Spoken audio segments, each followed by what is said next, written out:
Call roll, please. Commissioner Jones? I'm here. Commissioner Bartleman? Here. Commissioner Abraham? Present. Judge Clymer? Here. Commissioner Bartleman for our prayer, please. Well, Father, we just thank you for the blessings of this day, and we thank you for the opportunity that we have to serve this county. We're thankful, Father, for all the employees we have, for their hard work and their dedication to serving the people of McCracken County. We ask a special prayer for our first responders, for our emergency service workers, our jail workers, our sheriff deputies, and all others, Father. Give them safety as they perform the duties to keep us safe. Father, we just pray you be with us tonight as we make these decisions that are important to the people of this county. We just pray for our county as we continue to progress and grow, and just continue to give us the guidance and direction we need to make it all happen and continue. It's in Jesus' name we pray. Amen. Will you stand and join us in the Pledge of Allegiance, please? I pledge allegiance to the flag of the United States of America and to the republic for which it stands, one nation, under God, indivisible, with liberty and justice for all.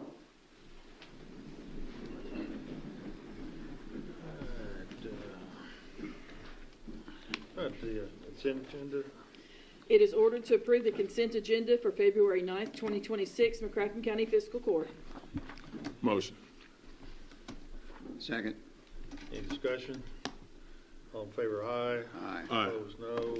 That carries. It is ordered that the necessary cash transfers in the amount of $175,000 be made in order to pay county bills and payroll approved February 9th, 2026. So moved. Second. Any discussion? All in favor, aye. Aye. Aye. Opposed, no. That carries.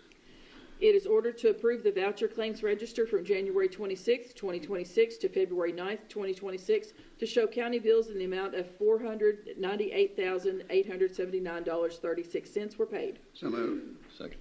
Any discussion? All in favor, aye. Aye. Opposed, no. That carries. So just to, I wanted to bring this board and the community up to speed on. We traveled to D.C. with a group of 10 Paducah, McCracken County leaders locally. Met February 1 to February 3. Met with the EPA, the United States Department of Transportation, Congressman Comer, a company that's possible nickel decontamination. They're in the running for a contract with DOE. Deputy Secretary of Emergency or Energy Management, Tim Walsh, he's EM1, they call him, and EM2, Joel Bradburn, our former head of the Paducah and Portsmouth plants. Met with Senator McConnell's staff and Congressman Andy Barr. And so some of the discussions came around really when we met with all these people. What was really interesting was that, of course, we've met with these folks before. The past 7 years, I, along with a lot of these other folks, have traveled to various places and met with them. We always take a contingency of local folks, and one thing that they consistently have said is that when Paducah and McCracken County shows up, we bring a contingency. A lot of venues, a lot of areas just come and bring one or two people, consultants or whoever, but we show up in force, and they know that we have our work done. We've done our diligence. We have, to the credit of a lot of these players here, we've put together packages of what we want to do. We know, they know that grants, help that we've received from them in the past, we've always produced on that. And when we tell them, if you give us this, we'll do that, and we do that. And so it makes it easy for when we come back, they'll say, well, you've shown that you're going to do what you say you do, and so kind of greases the skids and helps us to do what we want to do. And so, back initially the conversation with DOE was in 20 years, maybe 25 years, could be 30, that we'll start transferring land to the community. We told DOE back when we started A little over 7 years ago now, we wanted to reindustrialize that facility out there. But things have really changed now. Here we are, just over 7 years in the game, and now DOE land is being leased to General Matter for the enrichment of uranium, about 46,000 metric tons out there, and nickel decontamination, about 9,700 tons on the site. I think that next week DOE will be announcing who will construct a artificial intelligence center out there on DOE land and identify what company will clean the nickel. I expect that to be within the next, perhaps this week or next week. And then, of course, adjoining DOE on a contiguous piece of property is Global Laser Enrichment, a second uranium enrichment company. So these companies cumulatively will build out really multiple billions of dollars in capital expenditures, thousands of construction jobs, and thousands of long-term employees in these facilities and at high wages.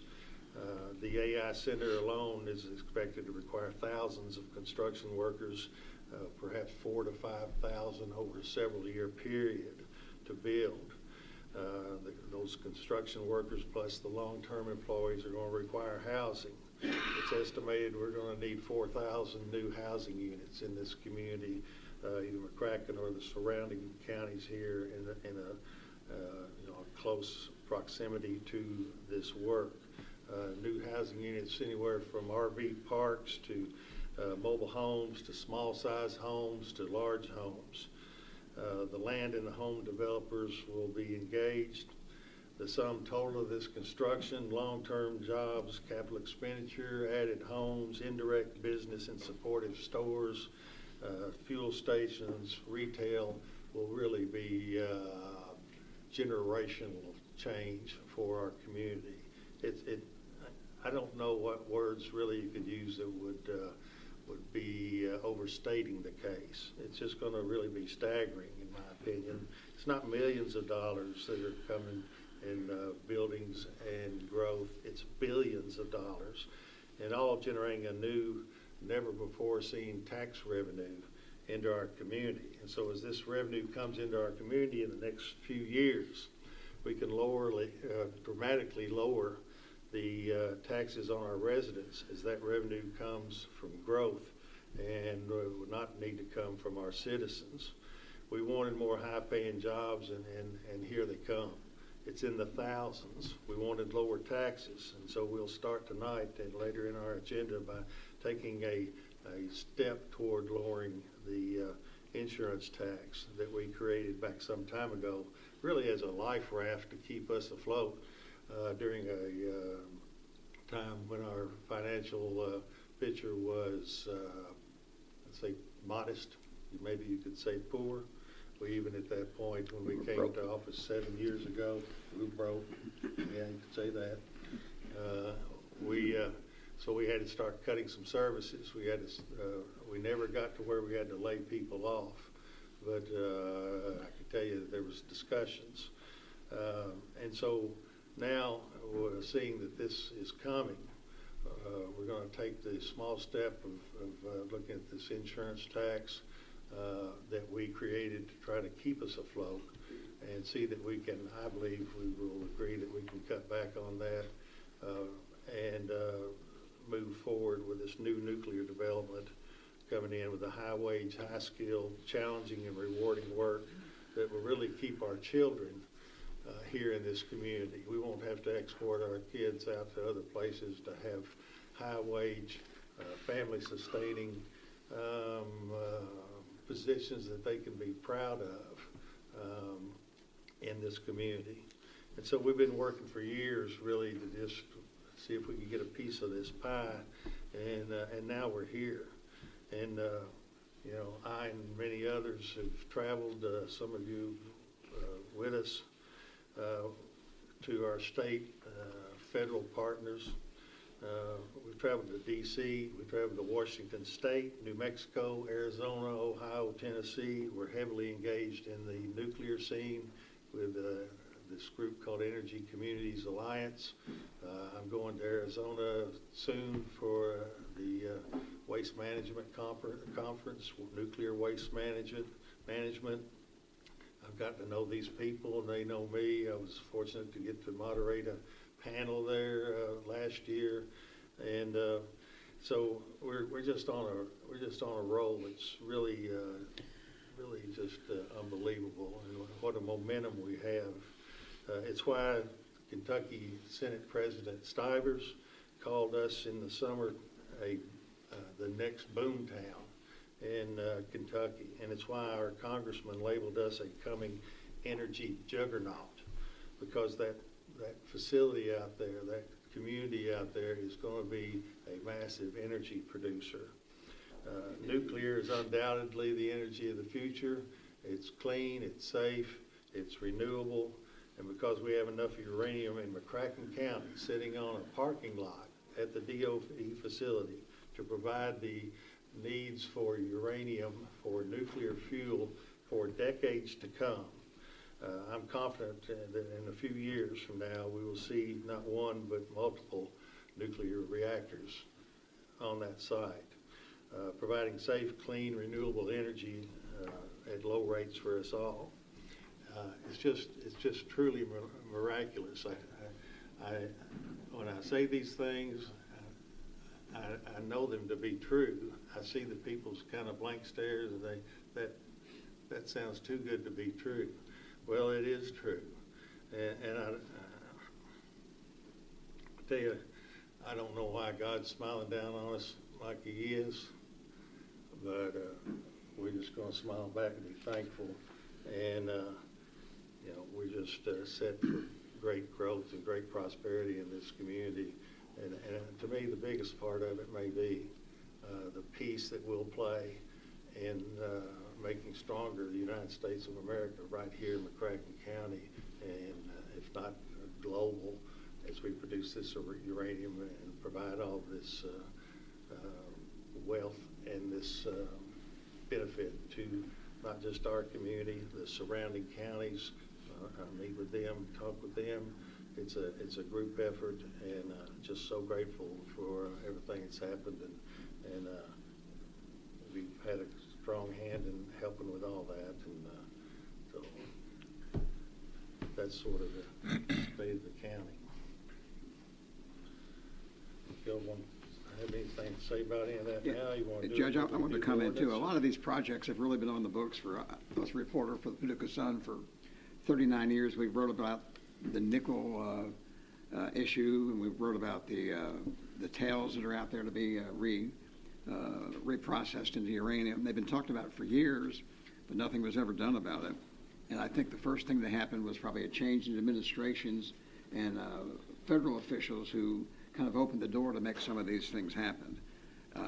I think our leadership in McCracken County has been aggressive in following through and pushing these things. And Judge, I want to commend you for the relationships you've built with these people. I've always said you go to meetings, and when you go to a meeting, it's not what happens in the meeting. A lot of times it's important. It's to talk in the hallway and to talk over a cup of coffee or iced tea or something afterwards that really make things happen. And you've worked hard to build those relationships, spent a lot of time on that and been dedicated to it and have the knowledge of it, and I think that's why this is happening now. We're fortunate in McCracken County to have the assets out at the plant out there to redevelop that. We were fortunate in 1948 and 49 when we had a vice president from Paducah who made that gaseous diffusion plant happen.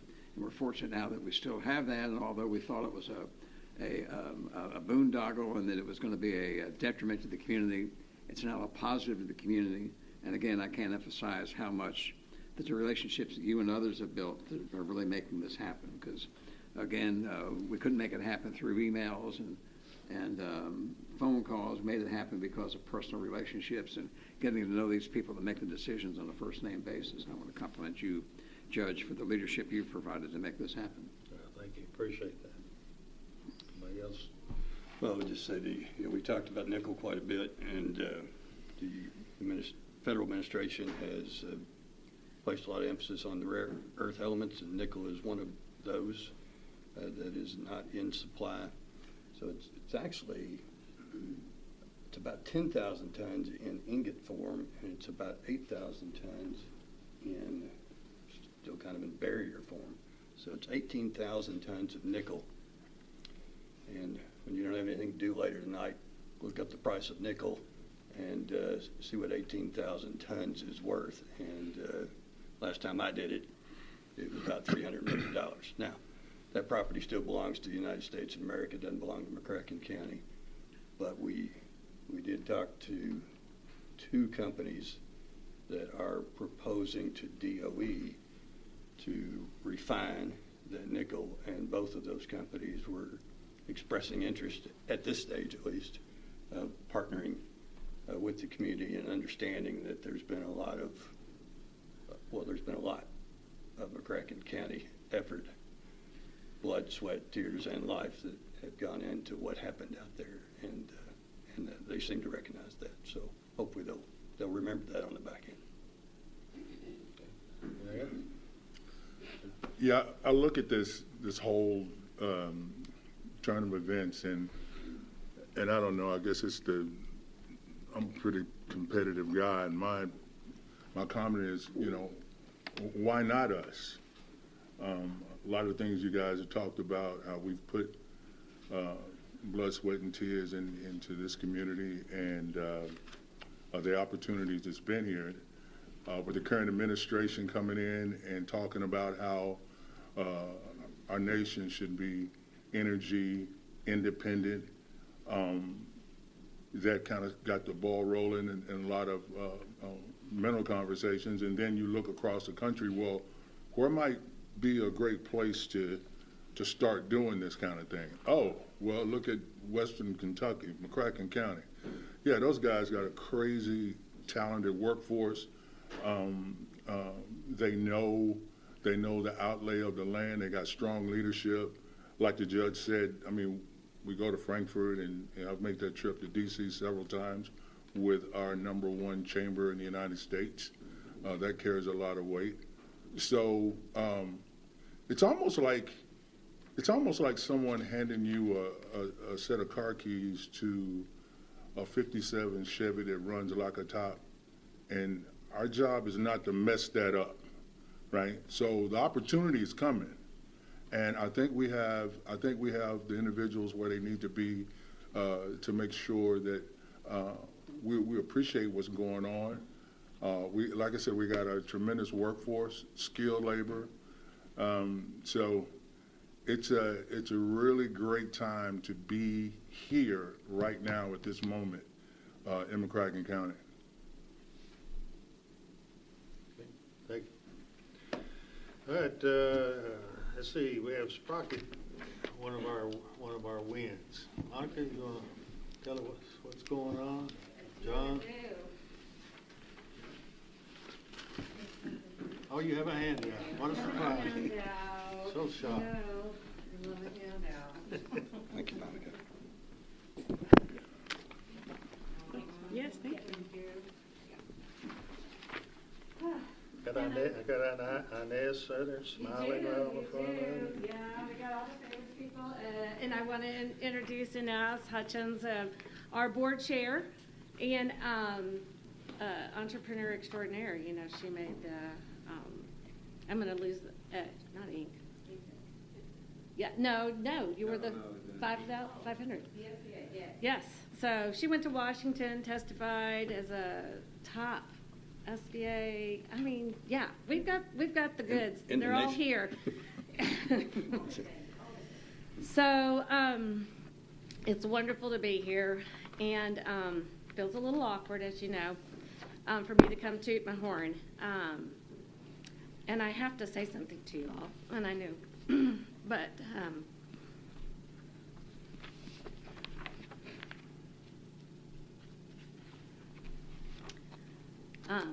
I am so honored to be here, and I am so grateful to all of you for your expressions and honor to Steve.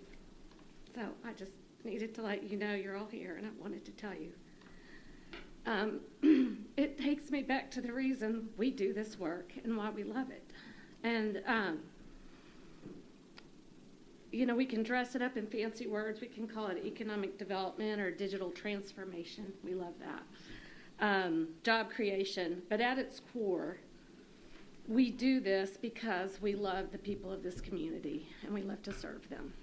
And we love to give them opportunities to better their lives. And I hope in this report that is what you see, some real changes. We talked about this years ago about creating a flywheel. And it is exciting that like a startup like General Matter is coming here. And we do have a flywheel. And it was really fun when they were here. And I got to talk to all their staff that all look like they're 12 years old. They're young people, and it was exciting, and they're excited about what they're doing, and they're smart and intelligent. And when I said startup, they were like, I'll help you. They were all ready to I'd love to hear and be part of that. So it is an exciting time. I agree with you 100%. So let me first just back up a minute and go into why entrepreneurship matters, because I think this is really key to what we're doing. And we say this every year, but I must keep saying it, that nearly all new jobs are driven by new business. That's a documented fact, especially in the Delta region. It's over 90% net new jobs come from new business. Every new business in Kentucky per 100 people adds $485 to the average household income. Entrepreneurs earn 10% more than a salaried worker, and every 1% increase in entrepreneurial activity results in a 2% decline in poverty. So we're teaching people to fish. We love doing it. And we believe that supporting entrepreneurship makes this community better. If you look, I just want to point out a few things. I'm going to let John tell a few stories of great things he's doing as well. But in the front page here, you'll see kind of what happened in 2025. So last year, our numbers are pretty big compared to since we started 4 years ago in 2021. 17 companies started out of the total of 44. So that's that flywheel working.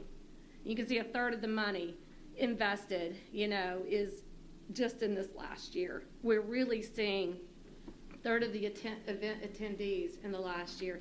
So we're really seeing this take off and take a life of its own. We get referrals from banks. We've had banks sit down and say, we've got some clients. They're not quite ready for prime time on the loan situation. Can you work with them to make them a better company?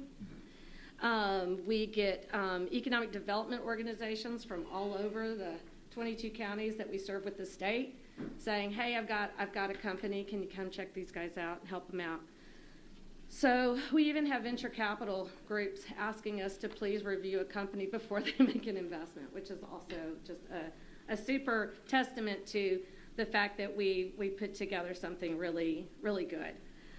We've hosted a bunch of events. You can see the highlights on the event. Some of you came to our December event, where we had our companies do the demo day. The pitch. Yeah. That was great. It was great. It was really great. That was all the direct impact from our new accelerator called the Market Fit Lab that John runs for us. We've seen all kinds of entrepreneurs come through our doors, so it's not always high growth, high tech, startups. We've had groups like Liberty Pest Control. I don't know if you guys know his story, but he was just one guy, and he would sit at the kitchen table and work. He had a little membership, and that was it. This was the guy that got the chamber award. Yes, he just wanted the chamber. And let's see, I think he has like 13 employees now. He's making over $1 million, and he did that within about 18 months. And he was coached. And he was part of our co-work. Yeah. So we have CPAs, we have freelancers, we see the gamut. General Matters has their team comes and works while they're getting their space. So it's been a really fun way to naturally get this group of movers and shakers together.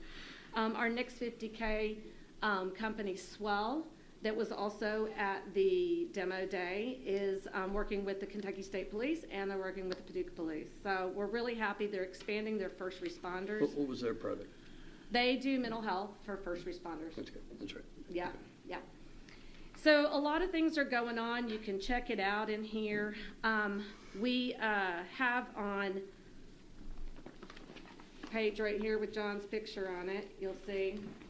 We're working on the accelerator, the business accelerator, and this shows the funnel where we do business coaching, comes down, we do a business accelerator, and then we help those guys move into maybe taking on some investment. And I want to talk a little bit about what that means when we say we're helping local companies get investment from venture capital firms. So they go through this process, which John can explain in a minute. But in 2025, we had 6 companies that were able to get an investment of $25,000 from a venture capital group. So they're allotting us $250K every year to invest into local companies, which is amazing. So as we keep growing that, we want to kind of help these and build companies that can be investable, that are, that are scalable. That's what we call that kind of growth. If we think about what happens with venture investment, 50%, think of it this way, on a big scale, 50% of companies that went public over the last 50 years were supported with venture capital funds. All of the largest 7 companies in the United States are what we call VC-backed. They were funded by venture capital. General Matters is a venture capital funded startup. So we want to help fuel and continue working with those kinds of startups, those kinds of companies. And I'm going to let John kind of share how we do that, what we're doing, and what's coming down the line with that as well. So we started about a year ago with what we call the Sprocket Market Fit Lab. Market Fit is an industry term that means that a startup company has sort of achieved all the different ingredients you need for success as a startup. They found the right market, they've figured out how to build the right product and solve the right problems, they've figured out how to get customers, they've figured out how to retain those customers and grow. So that Market Fit Lab is designed to be a 2-year program in 4 phases. We began last year with 7 companies initially. We're at 41 companies now, but that includes about 30 that I've given the boot to for not doing their work.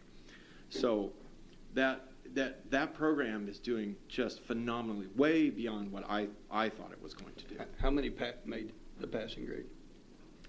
Well, we've got 41 right now, okay. And we've had 30 that come in, don't do the work, and show them the door. Okay. And that's normal, right? I'm amazed at how many that we have right now that are working really hard.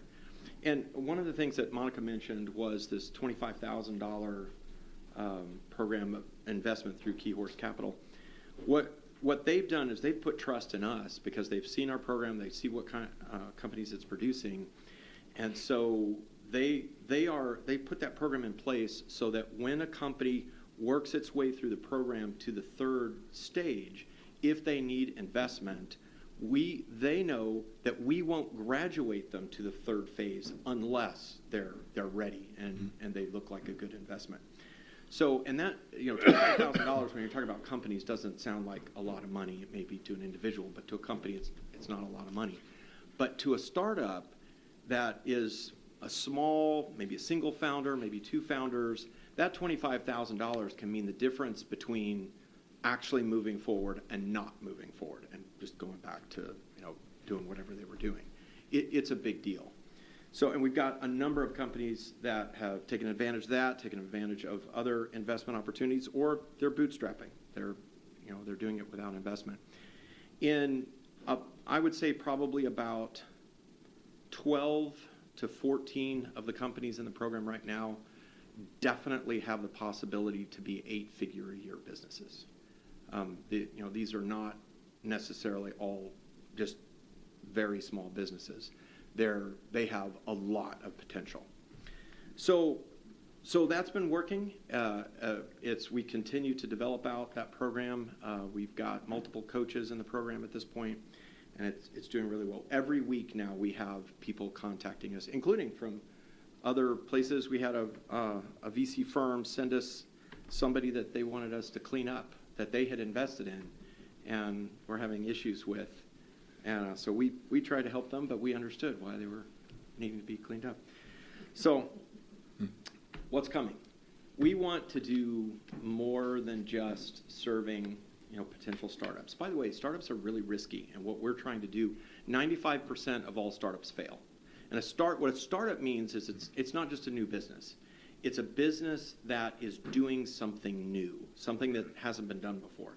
Could be they're inventing something, or it could be that they're innovating things that exist into new forms, maybe a new way of packaging something or selling something, or taking two different technologies and putting them together to create a new solution. So either invention or innovation is what a startup means, not just a new business. It's inherently risky, and what we're doing with this program is reducing that risk. We're helping them to do what I like to call fail faster. So whatever idea that they had, that instead of going for 2 or 3 years and then the idea fails after they've gotten a bunch of investment and done a bunch of work, fail that idea in the first 30 days because it wasn't really a great idea to begin with if you really dug into the details in the right way. And that allows them plenty of time and money to pivot into a much better idea. And some of the ones that you saw at the demo day had actually done that this past year, and I'm pretty proud of them. So that's coming through you guys. If someone has an idea they think is great, and then you take a look at it and you're like, let's work on this. Right. Yeah, right. We've taken several this past year that I would call, at best, a mediocre side gig, and turned it into what definitely has the potential to be a large, significant business. Yeah, So- you got to have that kind of honesty. Yeah. When you talk about 95% not succeeding, you don't need a lot of yes people Now, around. I don't want, I've wasted my time and my money Right. on things before. I don't want them to do that. Right. So the December grant, we've talked about it, but just in case, so I think it was 10 companies made their pitch. They had been through your program, and they made the presentation of here's what we're going to do, and there were some investors in the room that may or may not have decided to invest. Yeah. And it really was impressive. In fact, in the middle of it, I was like, are these all local? And, because they were really good. Yeah. And it was well done. Yeah, and they're not all local. Interestingly, they're in places that have accelerators that are like Sprocket. But I've found over the past years, I've talked to a lot of accelerators. I've visited some in different cities and things like that, and I have yet to find anybody that's doing what we're doing. I've talked to a number of VC firms, and none of them are doing what we're doing. It's actually pretty unique what we're doing. Meaning that some of your, we'll call them students, are actually coming from other communities. Other communities, but what I mean by that is, normally what happens, if you're in Louisville or Nashville or someplace like that, and you're an accelerator like Sprocket, what happens is you have so many companies coming through your program and through your co-work space and that kind of thing, that you can just kind of pick and choose out of the ones that you can already see are going to succeed, and you just ignore everybody else, right? 95% failure rate, it's easy just to go, oh, that one is run by a founder who succeeded before. Let's focus on them, start introducing them to our network and stuff like that. So for the most part, what they're doing is just introducing founders to funding and stuff like that. They're not doing the kind of programming that we're doing, where our objective is to train them as entrepreneurs so that they can do a better job with that startup. And that's the part that I haven't really found anywhere else. I got you. So I've been thinking about this all throughout this past year, that a lot of the things that we're doing for startups are actually applicable in other areas of small business. And so we're looking at rolling out additional labs. So this year we're launching what we're calling the Sprocket Growth Lab. The Sprocket Growth Lab has two targets. This is for small business, between $500,000 a year and about $10 million a year. And two kinds of businesses. One, a business that's being run by founders that they feel stuck, they want to grow, but they just kind of can't seem to go above a certain number. Maybe the profitability is not great, and it just seems like they're working really, really hard. They're working all the time. They can't take vacations, all that kind of stuff. And it just doesn't seem to be able to move to that next stage. So we want to take those founders and train them how to restructure their business to set it up so that they can grow. So if they're a $4 or $5 million a year business and they just can't seem to get above that, help them to restructure so they can be a $25, $35, $50 million a year business. The other target for the Growth Lab is what is called entrepreneurship through acquisition. So there's a big problem in the United States with the baby boomer generation is aging out of the workforce, but they're also aging out of entrepreneurship. They're business owners that want to retire but can't because there are too many opportunities for selling your business because of the numbers in baby boomers. But also, they don't have someone they can pass it to, maybe their children. If they have children, don't want to take on that business. And a lot of times, their business is not structured well for sale. And I've encountered this with people who've approached me wanting to sell me their business, and I take a look at it, and I'm like, your business isn't worth anything. I know it looks like it does because you run so many dollars through it, but it really doesn't have a lot of value because it's not structured very well. So the idea is for those folks that are looking to transition their business, they want to sell it, they don't want to just close down and it goes away, helping them to structure their business in a way that it can easily get sold, it can easily get transitioned, or helping entrepreneurs, probably younger entrepreneurs, that want to look for a new business to acquire and then use our help to structure that properly so they can take it from where it is and into grow. So that's this next year. We believe that's going. I personally, having run significant small businesses before, that's a huge need among small business owners. There's a lot of us in that age group. We've got something. It is. They're calling it the silver tsunami. Yeah. Yeah. And it's going to impact Kentucky. It'll impact our community too. So if we can kind of mitigate that by kind of giving people some other options to keeping that business going, we want to. Yeah. That's good stuff. Any questions, comments? Well, Exciting. I'm excited about what all y'all have done. We joined you sort of on the ground floor, and here comes Inez. No, I just want to quickly, I would hate to finish this and not say thank you to you guys and to the fiscal court and each one of you. You have put a lot of trust into Sprocket, and you had that foresight and really trusted our vision of what this woman could do. And I think she's been delivering even more than we ever dreamed of. But we appreciate your trust and hope your continued support. We have an amazing team. We have an amazing team. That's why. That might have been the hard sale. I remember thinking, oh, It was pretty hard. this kind of it's You were too both hard cerebral sales. for me. but you took the thought and the concept and you It worked. It was the time for it. I mean, really, it's coming at the right time with everything else that's peaking in the community. This is a perfect opportunity to engage young people, smart minds that are coming here. It's really completely great foresight from you guys, and we really appreciate your support. We really do. Thank you. I was the same as the judge. I was kind of a skeptic on it. And Eddie took me to a meeting with somebody we met, and after that I was sold on it. And again, I think it's the best bang for the buck investment that we make in economic development. For the amount of money we put in, Thank you. I think we get good return on it, and y'all do a good job. And it's beyond my We're scrappy. pay We love grade it. on figuring Yeah, out we how all that appreciate stuff it. works, Yeah. but you do a good job. Thank you. Thank you. All right. All right, Thanks for what you do. All right, emergency management. April, you taking this? And Rob? I think we both are. Rob, Yeah. okay. Short timer. We haven't accepted his resignation yet. This is true. This I is told true. him coming in, and his wife didn't really like it when I said that. So I know, she and was. his daughter liked it less. So. Exactly. I just thought, thank you for giving me a chance to speak here. It was really a difficult decision with my family and everything.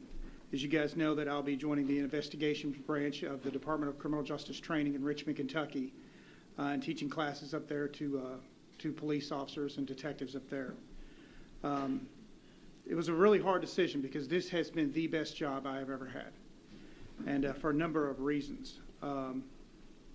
But unknown to the public, the environment or the family environment that's been created by Judge Clymer and the commissioners is outstanding. Instead of micromanagement, we have support and we have encouragement.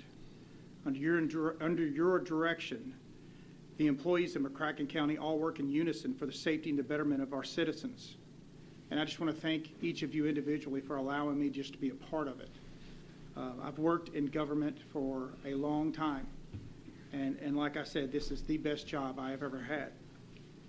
Commissioner Abraham? Yes, sir. We go back a long, long ways to when you worked at Western Baptist Hospital and I was a young Marine.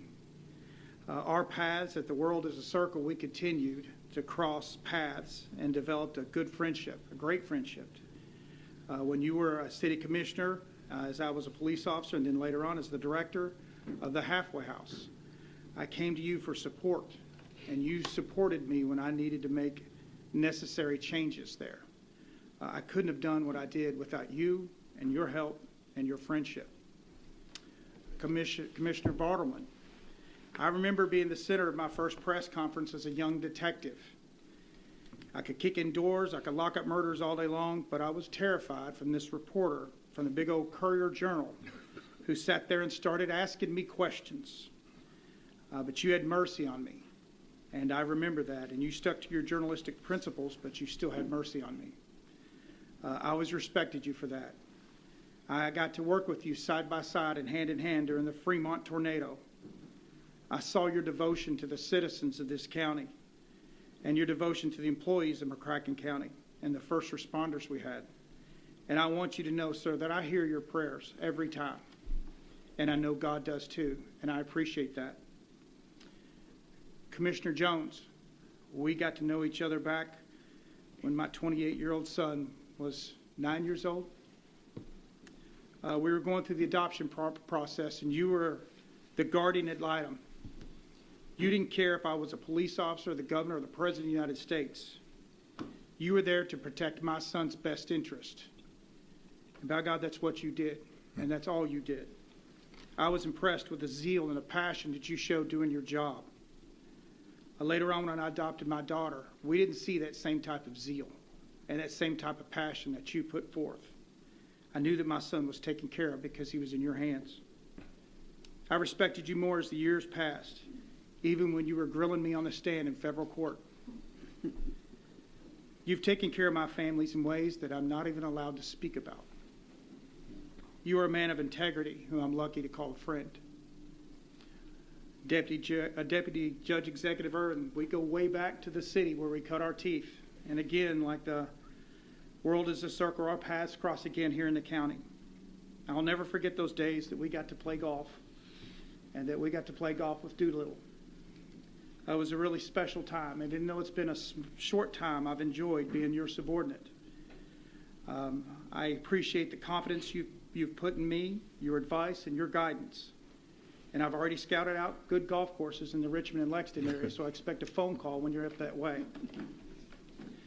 Last but not least, Judge Clymer.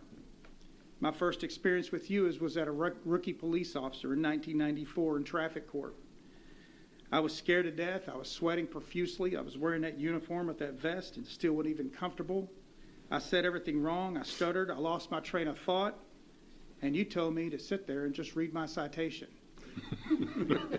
I still have no idea the outcome of that because all I wanted to do was get up and run out of that courtroom. You fast forward a few years and you were a senior circuit court judge and I was a senior seasoned detective.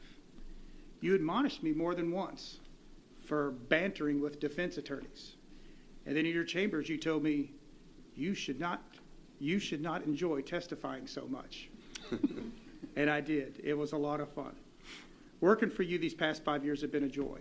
Never in my life have I worked for someone and with someone whose desire is truly for others. People do not know you all individually, and they need to. Every disaster, Judge, you have been there. Every single one, you've been there. You've been at the rescue squad. You've been around every one of us. If I needed something, you made sure I had it. If the county needed it, you made sure we had it. If a fire department needed something, you made sure they had it. If the sheriff's department needs something or the road department, you made sure we had it. Every decision you've ever made is always with concern with the county and its citizens. Your example of leadership has created a countywide bond, fire, rescue, deputies, road crew, finance, everybody else working together for one common goal. And that goal is to serve the citizens of our county. You are responsible for a selfless professional organization dedicated to service. And I am honored, sir, to have worked for you. One of the tasks given to me when I was hired on was to mentor Chief Deputy Watson. Steve Doolittle told me to prepare her for, as if I disappeared one day, emergency management would never miss a beat. I believe I've exceeded in those expectations. Over the past 5 years, I've watched April's confidence grow in her abilities. Shortly after I started, I appointed her as chief of the rescue squad to give her more leadership. In this dual role, she single-handedly set up a donation center at the Mayfield Fairgrounds after their catastrophic tornado. She's led the rescue squad away from, well, that's the way we've always done it, to a professional rescue squad who is in compliance with the state and adaptable to any changing circumstances. We are the go-to rescue squad in this region. This rescue squad is made up of unpaid professionals devoted to service of this county, leaving their families, leaving their homes in times of disasters, emergencies, just to serve other people. April's been instrumental in getting the resources we need for every disaster. She's well respected in the region and in the state, and she gets along with them a lot better than I do. She is everyone's go-to person. When we started out as mentoring, has turned into the two of us depending on each other and playing off of each other's strengths. I even had to depend on her driving me to the doctor's appointment to get an injection in my eye. Her only caveat was that she wanted to watch and video it. That video, if you want to see it. Yeah, pretty good. So in a few days, I will disappear, just as Doolittle predicted. No one has ever been more ready to take care of the citizens of McCracken County as April Watson. And April, I want to thank you for your support and your friendship. And I wish you well. And I want you to know that I'll be no further than your phone, although I don't think you'll ever need to call me. I want to thank my family for putting up with all the call-outs and the absences I had during emergencies. The average citizen doesn't understand that while we're preparing the county and we're responding to emergencies, our families are left to fend for themselves and prepare and to take care of everything. I've spent a majority of my life leaving my family to respond to other things. I think my wife is going to be excited about me working a 9-to-5 job. I know my wife's going to enjoy the phone not going off at 2 o'clock in the morning. That's what I'm going to call you. That's what she's going to call me. For the rest of you, I know that I've been called the Jim Cantori of McCracken County with all my weather emails. I can only imagine your thoughts when you see an email from me. But don't worry, April's going to keep you up to date with the weather hazards. And you can call her Jane Cantori. I just want to thank you all and say God bless to everyone here and our citizens in McCracken County. Thank you. Let me, before we hear from April, let me just say, that you've done just an incredible job for us. I knew when we picked you, I remember very well coming in to interview for the position. I told Doolittle, this is the guy we're going to hire. And now watch, we'll offer him some money and he'll act like, I really kind of need a little more money than that. But I told him, this some gun would come to work for $1 because he's hungry for this. Yes. But we'll pay him I don't know, we couldn't pay you what you're worth, but we paid you more than what we initially offered, and we've gotten so much return on our money for that. And you talk about us caring for the community, but you're out there working, under hazardous conditions, and along with your members out here that are unpaid and do it for the community, for their neighbors. Don't hesitate to, got that radio on all the time, and jump in the truck or car and take off and come to the aid of our residents. And that's so strong. It's just so makes, I talk to groups fairly often. I say, our volunteers are what really makes us the community we are. The selfless contributions of time and effort and training, and no one, people don't realize that. They don't think about that you're a big part of what makes a safe community. And safe. If you're not a safe community, you're not a good community. I don't care how much revenue. I don't care about your convention center or whatever else you have, the amenities. And you guys are a strong part of that. So appreciate all you've done. Wish you the best. They're getting a great leader in that position, and I know you'll come back around. We can cut up a little bit. Absolutely. Anything you got to say, April? Or? Oh yeah, I got something to say. Before I start, I want to quickly ask our rescue squad members to stand up tonight and be recognized. So if you're here and you belong to the squad, stand up. Thank you. Just give them a round of applause. You can sit down now. We won't make you stand. Tonight is mainly about Rob and myself, but they are what makes it possible for us to do our job. So they're the ones that are out there that never fail to answer my phone call. I keep saying some of them will learn to turn their phones off or ignore my call, but they still answer and they say what, and then they're ready to go in about 2 minutes. So we appreciate you guys being here tonight. I appreciate all your support, and we thank you for everything you do. Tonight is truly humbling for me. A little over 15 years ago, I walked into the McCracken Rescue Squad as just a member. I basically walked in as a nobody of emergency services. I didn't have a title. I didn't have a rank. And I certainly didn't imagine ever standing here one day as the emergency management director for McCracken County. That night when I walked in, I just wanted to serve, to help my neighbors, learn the job, and be part of something bigger than myself. To now stand here, having worked my way from that very first call out to this role, is an honor that I want you to know I don't take lightly. Judge and commissioners, thank you for placing your trust in me.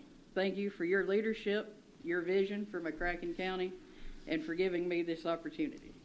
I want you to know that I will always work alongside you, communicate openly with you, and do everything in my power to help protect and serve the citizens of McCracken County. Public safety works best when leadership works together, and you have my full commitment to do just that. To the men and women of the rescue squad and my fellow first responders, this position does not change where I stand with you. On my first night as a squad member, I met some of the most interesting characters I've ever met in my life. Names that if I named off, many of you would know and recognize.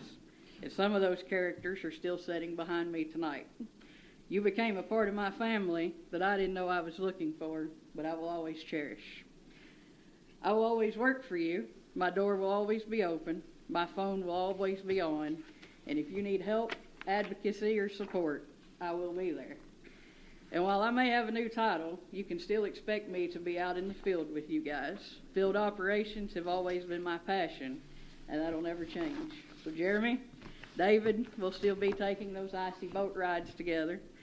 Robert, our traffic team, will continue to watch the sunrise at intersections and talk about the best place to get biscuits and gravy.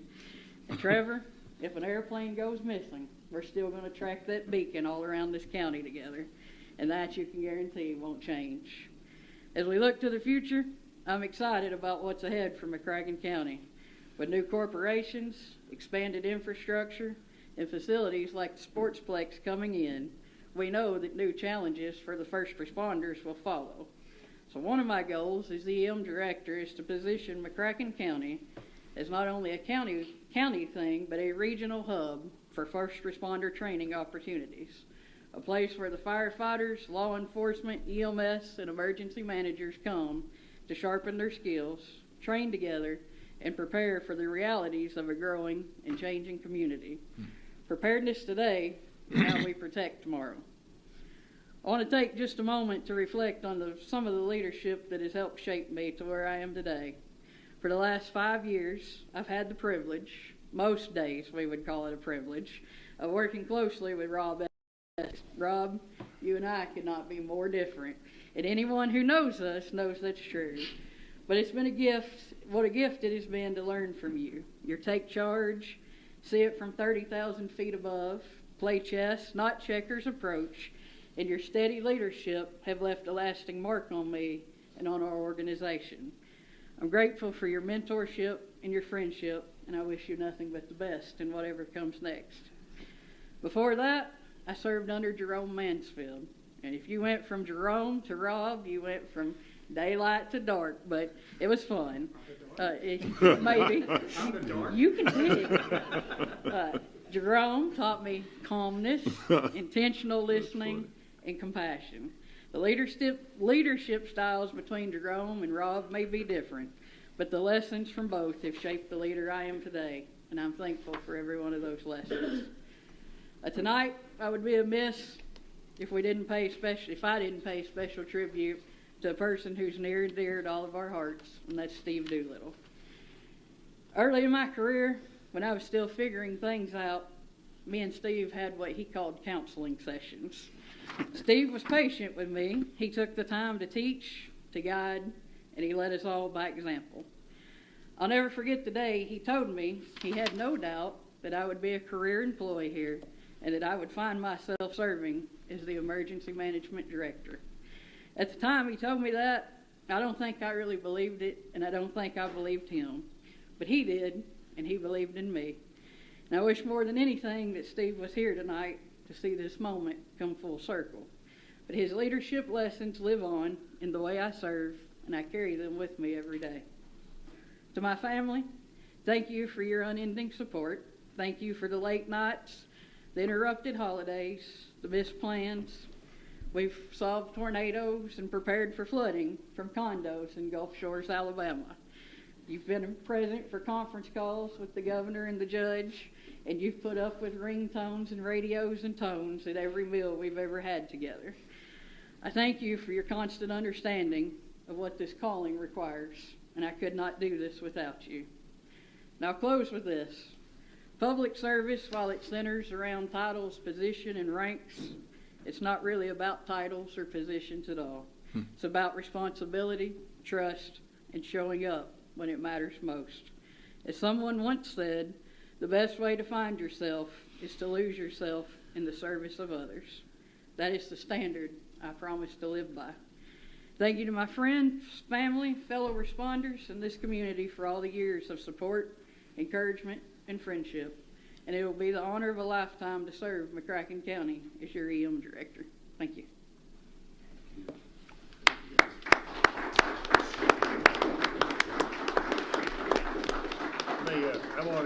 I just want to add that I've had some time with April and the squad in different situations, and I knew how well you would perform, and I trusted that you had the backing of your folks. I checked with more than one emergency management director in the community, and said, just kind of hit them with a blank slate. That, Rob Estes is leaving. Who you think would be a good replacement? And to a person, they said, well, April. April's the one. And so, you can acquire a position, a title, a rank, or whatever. But if you haven't earned that, then you don't really have it. And you won't have people that'll follow you like they should. But if they respect you and know that they can count on you, as their leader, then you're where you need to be. And so I have full confidence. That's why I wanted you to take this position, and you seem to be eager and willing to do it. So appreciate so much. Of course, we hadn't voted on it yet. So I've got another speech prepared. well, that'll help. That helps. I want to say, too, I think we're fortunate in McCracken County to have the rescue squad that we have. When you have good leadership, but the leadership has to have volunteers, and we have some dedicated, hardworking volunteers. I know it's tough to be out there on I-24 for 10 or 12 hours when the interstate shut down, and you have people who aren't real pleased. They have to take a detour, have them working on the Brookport Bridge, and the tractor-trailer driver from Russia can't understand why he can't cross the bridge, and I know that's difficult to deal with at that time. I went on an event on railroad safety with Heather a few months ago, and there were other emergency management directors on that event, and it was just really gratifying to see the respect she has from all those, and they talked about training sessions they were planning and things like that. So we're really fortunate to have an in-house quality person that we can move right up. And Rob, we'll miss you. Good luck for what you're doing, but we're fortunate to have you here. There's been some leadership issues over the years, not with the volunteers who did their work, but there's been some leadership concerns over the years in the emergency services over the last years, not the last 5 years, but before that, you really got that straightened out, and I just think we're fortunate to have a great rescue squad. I was amazed. I went on a tour out there about a year ago, and it was amazing the equipment you have. I remember being out there many years ago, maybe 10 years ago, and the equipment was like a surplus junkyard, and to be quite frank, and the equipment you have there now that you've built and developed without a lot of cost to the county has really been amazing, and again, that equipment helps the volunteers to perform their duties. But we're just fortunate we've had you for 5 years, and we're going to be fortunate we're going to have April for 15 or 20 years. Thank you. I have two brief comments.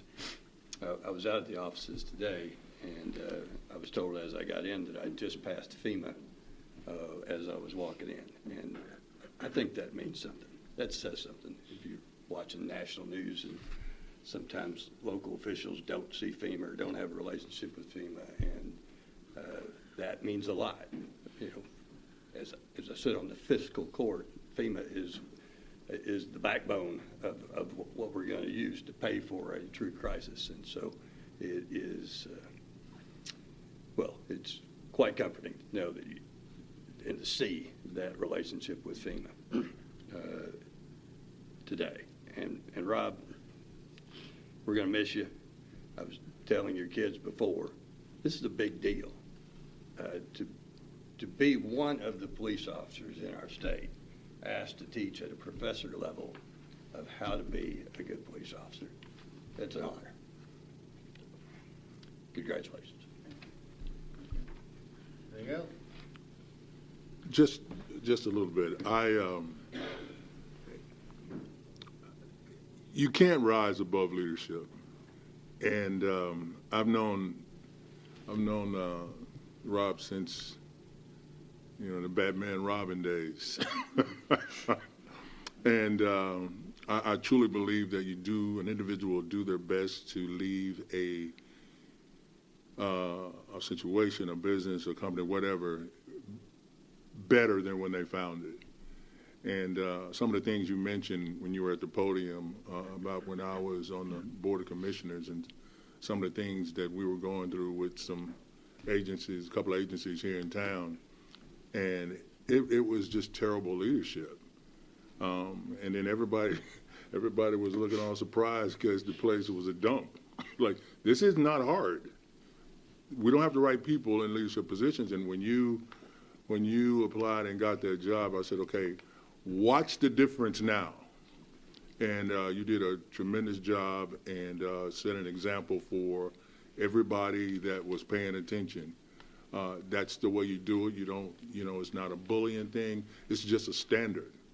And you never compromise that standard. And So those boys in Richmond, they in for it. And those cadets and things that come through there, they're going to learn. They're going to learn what you know. You're going to teach them.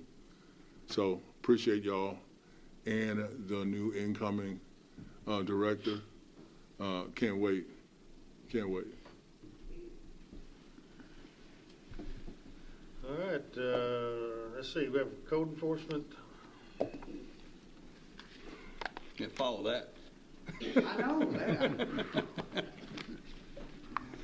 And I apologize, we had our PowerPoint going and all of a sudden it wouldn't connect, so we went, the deputy judge hurried and got this set up. All right.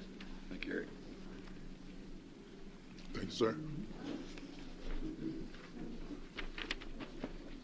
Photos. This ought to be. Yeah, that is hard to follow, and I want to say congratulations to Rob and April. Rob and I have been friends for a long time. Our kids have grown up together, and I think it's great, and I look forward to April stepping into his role. So congratulations to both of you. Are you still going to call me Little Rob? I do call her Little Rob. I mean, she's got a hard act to follow. So, yeah. For you, those of you that aren't that familiar with me, my name is Eric Tynes. I am the new Chief Building Inspector and Department Head over the building and the code enforcement. So I recently took over for John Colson, who's had a long career. As far as the code enforcement goes, we've been moving aggressively in the demolition and cleanup of derelict properties in McCracken County, and we'd like to keep moving forward with that for the benefit of the county. So as you can see in that handout, I've attached some photos of properties that we're moving forward with, that we've begun the demo process.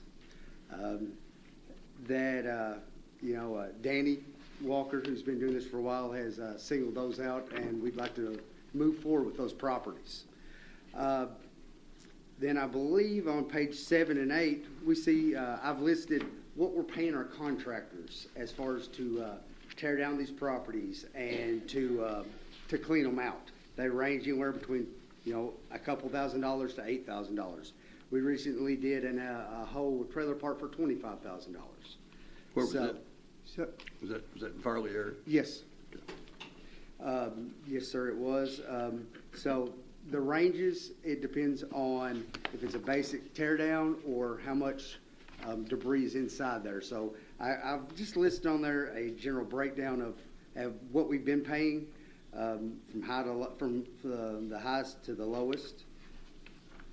We've got a lot of future and upcoming tear downs that we've already begun the process with letters.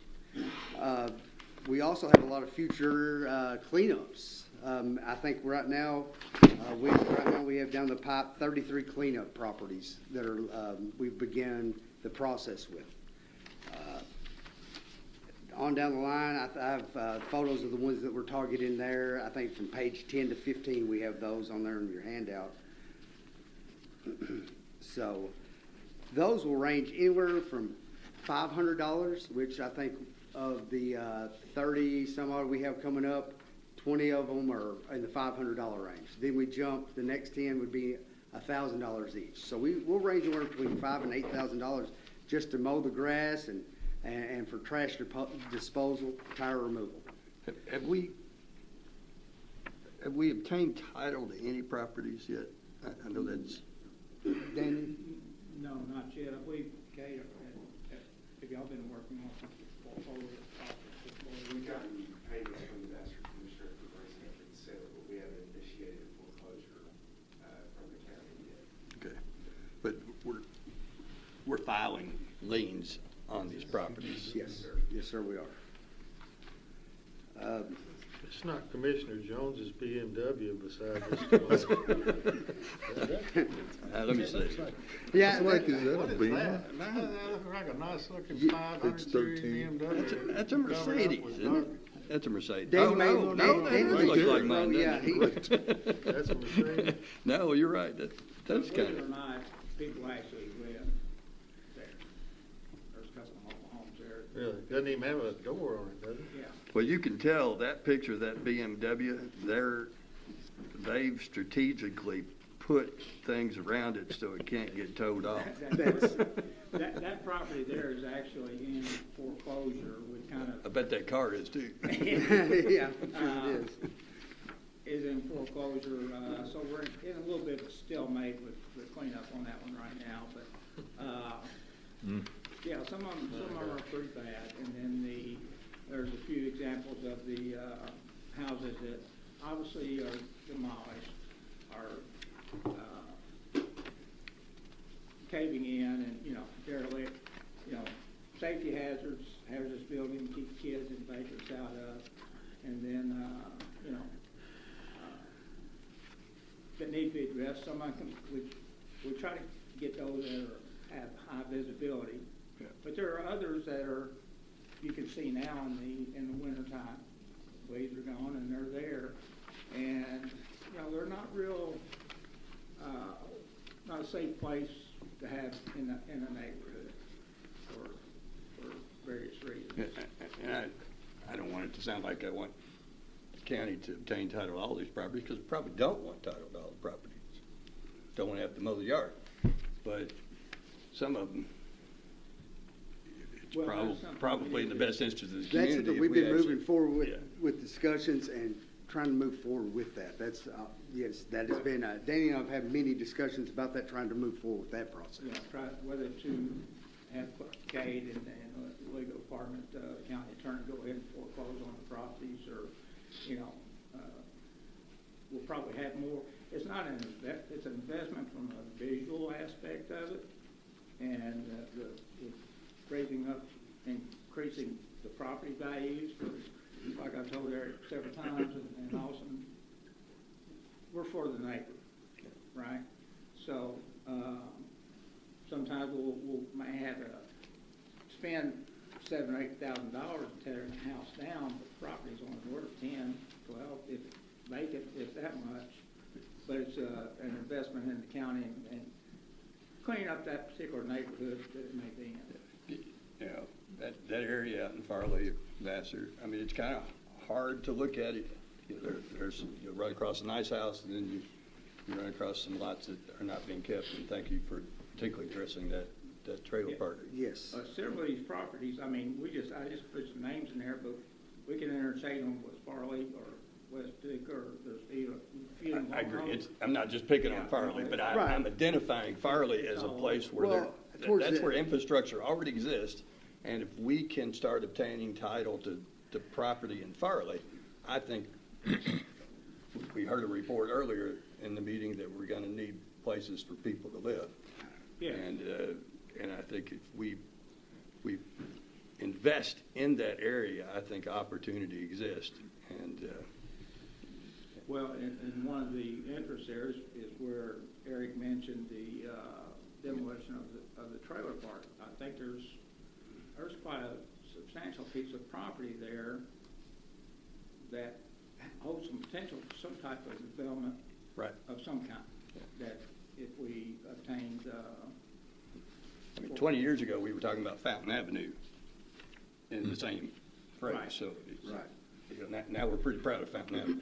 Right. That's what I'm leading up to. With y'all's leadership, we can develop at least that train of thought of developing something of that nature on. Now, later on in the presentation, I think it's page 19. These are some of the structures that Danny and our newest code enforcement officer, Austin, have went out. They've initiated the first letters and contacts as far as the structures and the cleanup properties. I've given a breakdown of the estimate that we're going to need to continue with this, the cleanup and the structures. This is just what we have on the books right now. And so we have an estimated $75,000 just for that we've already made the initial contact with. That's now, with that comes any, unforeseen, as you can see in the pictures, there's going to be some unforeseen disposals. So if we want to keep moving forward this fiscal year, we were asking for an additional $80,000 for any of the tear downs and property cleanup for our budget to finish out this fiscal year. The properties that we're going to be addressing, like I said, are listed on page 19 of this handout. So these are all properties that are identified, need demolition. You just need more money to get them done. Yes, sir. And whether it's these particular ones or we can switch out any particular property, we got 10, 15 of them that's right off the top of my head. Yeah, these are the ones that we've already sent letters to and been identified. So you need more money in your budget Yes, this sir. year, not next year. Not You're saying for not this next year. We are, like I said, we've aggressively targeted houses so far. That the trailer park was a large hit to our budget. So yes, just to finish out this fiscal year, that's what we came up with, just to make it through the rest of the year. I suspect you'll find support. I know hopefully one of the issues that they have in foreclosing on property is that each foreclosure in the county has to be filed individually. Yes. A lot of times the cost and the time of doing that is more than what you really gain from it. And in the city, they could take 20 foreclosures and do them all in one court action, but in the county, for some reason, it's different. There was legislation last year to change that, and I think that's been renewed this year. Hopefully that'll be approved, and that will help us get through that. And I'm going to compliment the work that Danny does. We've got a property out in Reedland that I guess whenever he doesn't have anything to do, he goes and inspects that and files it. It's just amazing that they, time and time again, they'll go and clean it up, and a month later it's messed up again, and it has to go out there again. When I started this job, I didn't have a clue what was out in this county, and each year as it developed, I'm quite amazed the more I see that's out there in people and neighborhoods. And again, we're for those neighbors in that neighborhood that we're talking about. But people, they live that way. And then all of a sudden we'll find them and we'll find, Yeah. it just kind of gets repetitive. But it's a interesting job. And Eric's helped out a lot with all this, and it's not going to go away. I'm familiar with the property you're talking about. We've had several conversations about that particular property. I get emails about every month on those. And Danny's always on top of it. So he is, and that's why I asked Danny to come up with him today.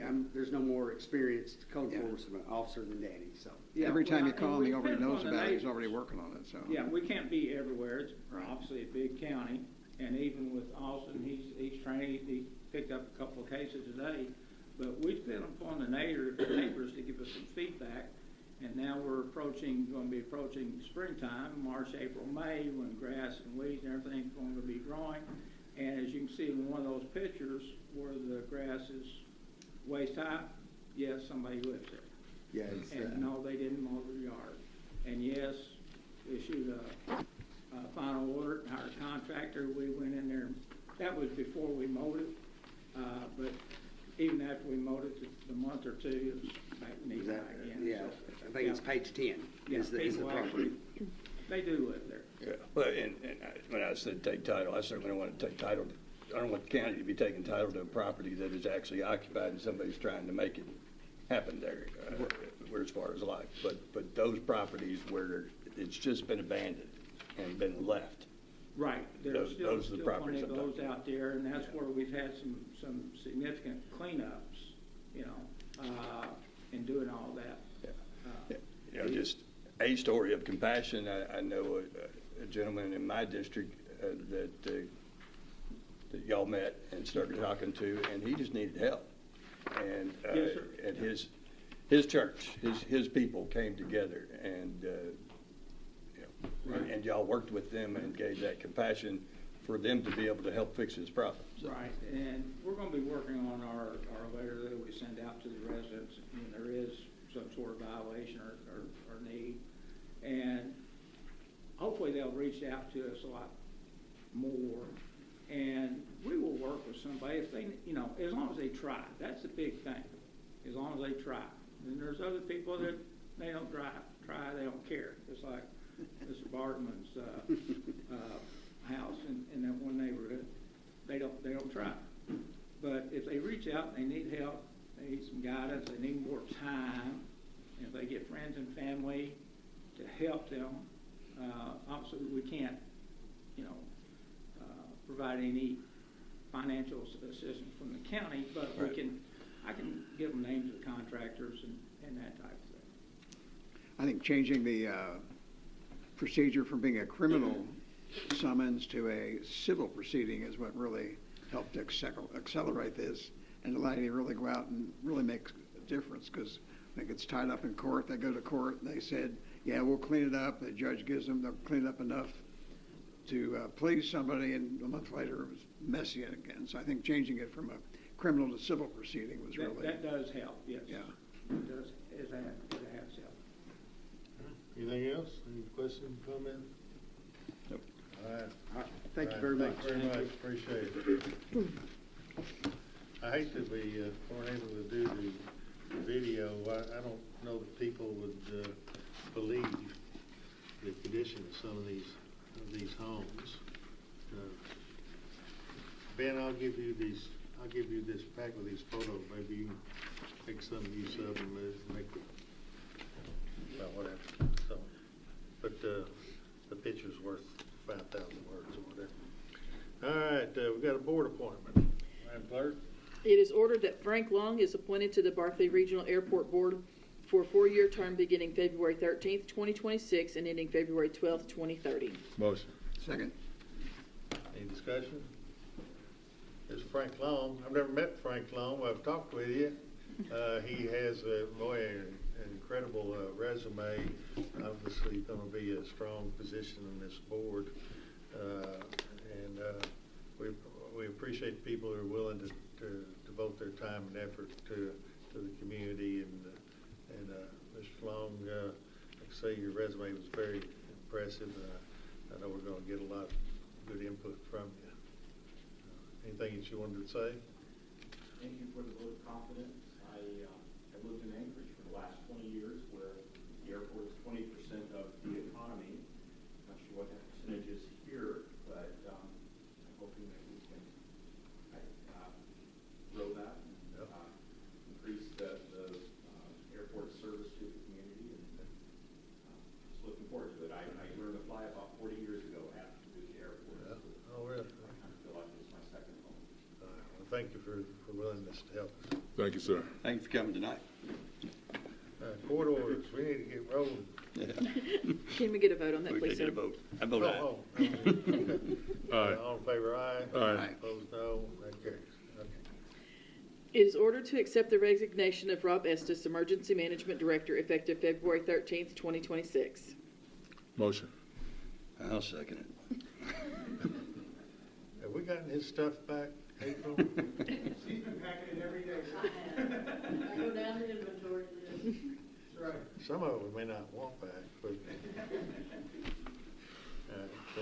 All in favor, aye. Aye. Aye. Opposed, no. That carries. It is ordered that April Rotson be promoted to Emergency Management Director effective February 15th, 2026 at the salary of $77,230 less statutory deductions, all of which are subject to further order of the court. Motion. Second. I think that's more money than what you told me you needed out there when we were out there in that rowboat. That was different position. I love it. Parents, cost of living, all that. I love it. Well, that has been a minute ago. It has, just a few months ago. All in favor, aye. Aye. Opposed, no. Congratulations.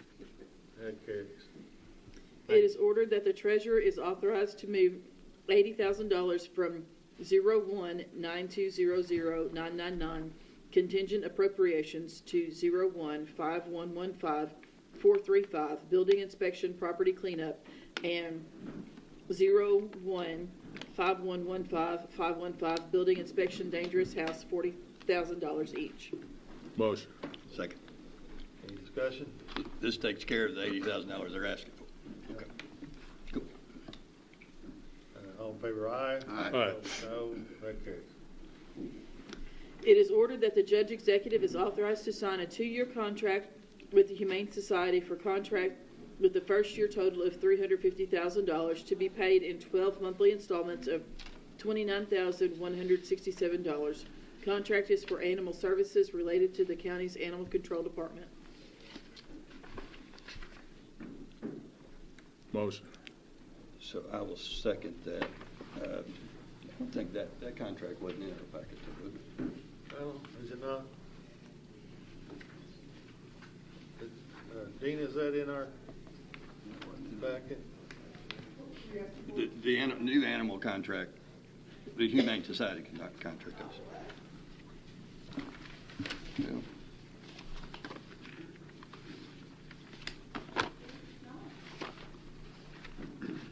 Well, it's more money, right?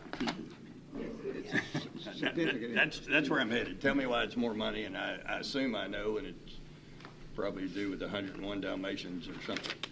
Just to put it close to 100. Yes, it's approximately, it's gone from 225,000 to 350,000. From 200? 25. 225. So, and that's just it. And the order says 2-year contract, and it tells me what the total of the first year is going to be. But is the second year the same total? It's divided equally between each month. It's $29,167. I guess that language is curious to me, and I didn't do the math. So it signed a 2-year contract with the first year total of $350 to be paid in basically $29,000. What happens? Year 2 remains the same. Cost of living and CPI. Oh, yeah, that's true. So it'll be slightly higher. Okay. So it increases by The consumer price index. And I believe that was written into the last contract also. The increase? Go ahead. what was their justification for needing it's about a 50% increase? Expenses over revenues last year. Are they taking our animals? I know at one time they didn't have room for our animals. We had to put them in our own facility. They are when there's space available. There was 105 originally, the alt case dogs there. Since then, there's been several litters. 105 of the particular case. Yes. Yeah. So, I mean, there's probably 120 or so right now. All right, so I get why the increase, because we've got a really unexpected legal case that came out, and we still have, right? Yes. About 100 of these dogs that we can't get rid of. We have to take care of them. When will we be able to, when the appeal gets ruled on and final, then we'll be able to offer the dogs to new homes? Yes, sir. It's assigned to a panel right now at the Court of Appeals, so hopefully within the next 2 months we'll have an answer if they're going to take the case or not. Because they're it's actually a motion for discretionary review at that level. Okay. All right, so that justifies. Well, aren't we paying the cost of those dogs, though? Aren't those dogs in our facility? They're being taken care of by the Humane Shelter. Medical costs, yes, but we're paying for those. We're paying the extra cost for those dogs, aren't we now? No, I'm not aware of that. I thought we were giving them, I thought we had. The judge ordered them to pay to the tune of about $8,000, 70 to Humane and 10 to the county. So if we win the appeal, have they paid that? The Humane Society will get about $70,000. They haven't paid that yet, though, right? No, sir. Will that money go to the county or to the animal shelter? Humane the animal shelter gets about 70 and the county gets 10. Prior to this one case with all these dogs, I guarantee you I could probably fill this courtroom with folks that just don't quite understand exactly how the Humane Society operates. When they get full of animals, they don't take anymore. And it's been my experience when I've engaged them on there's dogs here. Well, we only take dogs. They're not going to pick up a dog if it's I don't know, if it's angry or aggressive or whatever. Okay, so what do you do with that? Well, what if it gets hit? Well, we're not gonna we're not going to animal control. Well, we don't really do that. Okay. Well, there's dogs here that we really feel that's being abused. Can you guys come? And for just about every person that calls me about the Humane Society is that they're always full. They've been full like forever. So I'm like, okay, I'm trying to keep this simple in my head. Well, do you need more room? Do you need to build more kennels? Or what? When does that end? And then they're asking for $350,000. Is there anybody here from the Humane Society that want to talk about that? Or are we just no, sir, there's pass the ordinance and hope for? It just seems to me that sometimes the same standard is not held with agencies that ask for money from the McCracken County taxpayers as it is on us when we're spending money, and it's kind of weird because it all comes back to us. And I just would like someone from the Humane Society to come and just explain exactly what's going on with their facility, and if you need more room, is there something written where you can't expand where you are? Are you landlocked? What's the issue? I mean, because that's a lot of money, and I haven't. Oh, maybe you guys have gotten some correspondence from those folks explaining exactly what's going on out there. The capacity problems are derived mainly from the alt case. I mean, with that many dogs in that facility, it has quite a burden on them. I'm not sure when that case is going to be settled. It could be within 6 months. It could be several years. It'll be resolved in 6 months, I would say. It's in front of the panel. Yeah. Hopefully we know in 2 months, and the Court of Appeals judge said, panel said we're not taking the case, everything was appropriate, it's done. If they say we're taking the case, it could be 6 months, and then it goes to Supreme Court. I mean, and if you lose, then she gets her dogs, and well, or it'd get remanded for a new trial, and then we're still holding dogs. So when was that case? it was charged in May. We tried it in July of this 2025. Okay. What I'm talking about is prior to that. It's not just these 100 dogs is what I'm talking about. Obviously that didn't help, but I'm not talking about that. What's irritating to me is that I've never heard anybody come up from the Humane Society and just lay out exactly if you can't house these animals, which, I mean, we got a contract with them, that says, we're contracting with you for services. And I just can't tell you how many people, it's like, what exactly do they do out there? Well, that wasn't the line. That wasn't the line of my question. Well, I think mine was pretty clear. Yeah. I'm just wanting to understand this contract replaces the one that we've typically had, and we're going to go up $125,000 a year. Correct. In our commitment because it's more expensive, and I assume the judge executive, y'all have looked into this, right? I mean, you've been out. Yeah, there's been actually negotiation as part of this contract. Well, they are building additional kennels, right? I don't believe so. Well, I thought that they were. I thought we had some discussion about them building some additional, but they're not. Not that I'm aware of, no. Well, what I need to understand is what contract for services, what exactly does that mean? Yeah. Did you get a copy of the contract? I don't think we got that.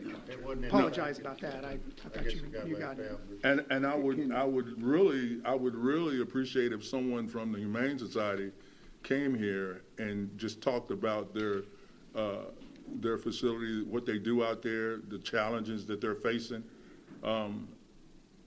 Sure, of course. Well, they're certainly willing to come.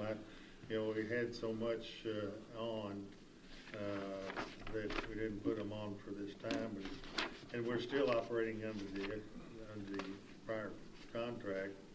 I mean, if you want to hear from them before we approve this, we could, we could table it and bring it back, and then I think hopefully we could pay that. If we agree, we got to go to the 350. I'll tell you, it's just, it is an everyday headache or every other day? No, or is it's it like every day. hourly? Half a day. I mean, there is nothing that causes more time and effort and decision-making than the animal control. And there are some things that are issues about when can they take animals, when they can't. A lot of the problem is somebody sees a dog out walking around in the neighborhood and they call and want somebody to come pick it up. Well, dogs wander sometimes, and dogs go back home. But there are the ones that are vicious, and we have protocols for those. And if a dog is vicious and a danger, this is a no-kill shelter. But if it's made a determination that this dog is dangerous, they don't think it can be rehabilitated or whatever, then the dog is put down. There's medical care given for dogs. Everyone is a different case, and so it's extremely difficult. I know I go back to Doolittle. Used to talk to him, say, what would happen if we just didn't have animal control and let maybe a private contractor do that or something? And his thought, and if I ever disagreed with Doolittle, I usually found out I was wrong in the back end, but that it would cost even more. And of course, the city shares in the cost of this. That's what I've been trying to chase, is the money. I'm not criticizing the services, and I don't want to be accidentally held to anyone think I'm criticizing services. Frankly, I've been out there, and it surprises me that they hadn't asked for more money sooner. But I was just trying to chase the money. This is more money, and then that was my next question is going to be, and this is still a contract we share with the city. Yeah, and it's based on the number of calls. Like a pro rata kind of thing. If it's they pay more if they. Well, typically I think they have more than 50% of the animals, and they pay more than half the cost. Somehow or another, back in the day, I don't know how it happened, but the county got saddled. I guess maybe is that statutory? We have to do Yeah. it's statute. Yeah, I can't imagine. I don't want to dream of a world without humane society. I want to say that. Our world would be awful. So. Yeah. So that's right. It is statutory. That like a lot of things. The counties are the stepchild, and so we got to provide the jail. We got to provide for animal control. There's a lot of things we got to do. Bill talked about earlier that there's just a whole list of things because historically, I think counties have been not favored in the legislature. We haven't had the power that the cities did, and so they get to do a lot of things we don't. But anyway, because we run the elections and all that. So I don't want to speculate on what these guys, what their responsibilities are, because it sounds like we're not exactly sure, other than picking up dogs and doing whatever they do out there. I would just like for someone from their organization to come and clarify some things, because maybe I'm missing something. I don't want to be. I don't want to be talking and not understanding exactly what I'm talking about.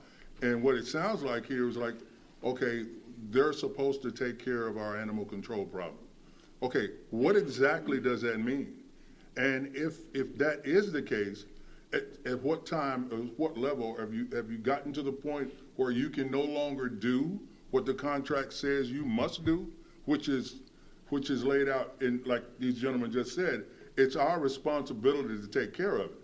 You stepped up and said, we can take care of it. Well, how's that going? That's all I'm asking. And I would want to table this till I get someone from that organization and just lay out some things and answer a few questions. You're referring to the humane shelter, Exactly. not animal control. Okay. Okay, well, we'll table it and we'll have them count. It may be fine, but then it may not be. Is that a motion to table? Motion. Is there a second? Second. Okay. Any more discussion on it? All in favor of tabling? Aye.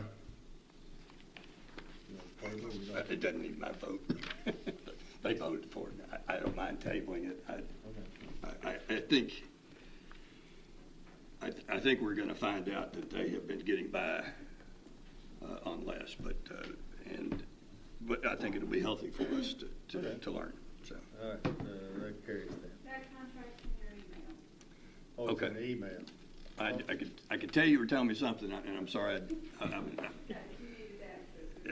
I read the agenda and the minutes by email, and then I usually go to the I packet. think it's important to note, too, when there was under a previous administration of a couple judges ago, there was a dispute between the Humane Society, and there was no contract with them, and the county ran its own dog shelter, and it cost well over $200,000 to operate that. It was I remember pretty close to $300,000, I think, when they operated their own, and it wasn't nearly the quality of services provided by the animal shelters. The other thing I'm not opposed to it, but I'd like to do a report from them too, because we do that with other organizations that we give money to. We require them to come in and show financial statements and budgets, and I think we can justify giving them the additional money, but I think it'd be illuminating to know what the requirements of an animal shelter are, because you can't just, you actually have to have heat, air conditioning, roof. I mean, there are standards, and it'd be real expensive to get in that business. Okay. And it sounds like there's a question whether or not they're going to expand or not. There was some discussion, and we need to know if they're going to use some of this money to expand. All right, So. I'll give them here then in 2 weeks. All right, next one. It is ordered that the judge executive sign a resolution for the Paducah McCracken County Riverport Authority to apply for a state matching funds grant. Motion. Second. Any discussion? No. Somebody get sleepy. Well, that was quick. Favor aye. Aye. No, that carries.